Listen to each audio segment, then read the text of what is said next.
I think in many ways the kind of Dodge Brothers ethos of we don't write new songs, we write old songs, means that the songs have their own way that they want to be played. There is an inherent rhythm to the songs anyway, and so using a washboard and kind of more traditional or more old-fashioned, perhaps you could say, instrumentation gives you X amount of scope to write your part for a song. And I think when it comes to kind of the logarithm stomp box is the one I have. That is great fun for two reasons. The first is it's, you know, you can't really see it, so you can play it standing up, and it doesn't really ruin an aesthetic that we try to go to.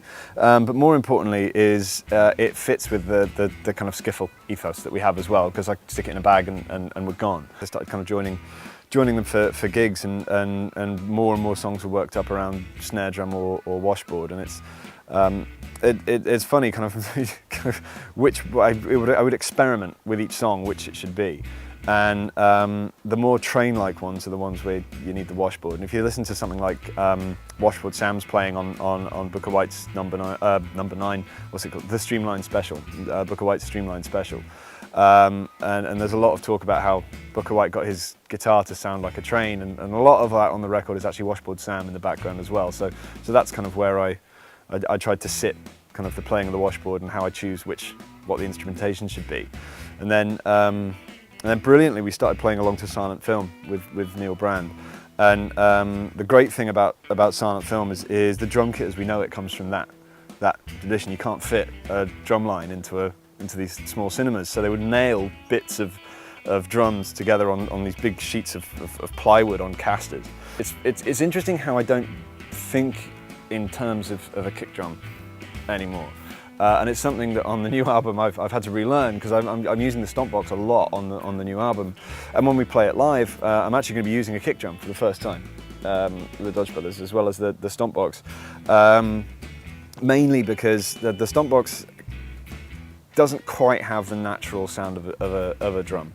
And so I want to play with the two, and once I'm happy, then I'll know where I want to use a kick drum and where the stomp box is best. So although the best kick drum we have is if we do Oh Death, and there are a couple of places like the Shelley Arts Theatre in Bournemouth, big old kind of wooden stages, and that's the best kick drum ever. You just stamp your heel on it and you've got this great echoing kind of noise, and that sounds good. I mean, making sure that it channels into this kind of idea of an audience feeling as well. I mean, there's a special feeling when that punch in your gut from a kick drum isn't actually coming from a kick drum, but coming from something else. I mean, I'm a big fan I like bluegrass and folk music as well. I'm really interested in some Borders folk music. That there's groups like the She, and one of them is Laura Beth Salter, is a mandolin player, and she does a lot of bluegrass and stuff, and looking at how bluegrass comes from Borders folk and develops onwards. And so, I mean, I'd be really interested in looking that way. I'm not sure what the options there are in terms of percussion, but at some point I think I'm going to have to get myself a jug, you know, to play, or an upturned wash tub, something like that.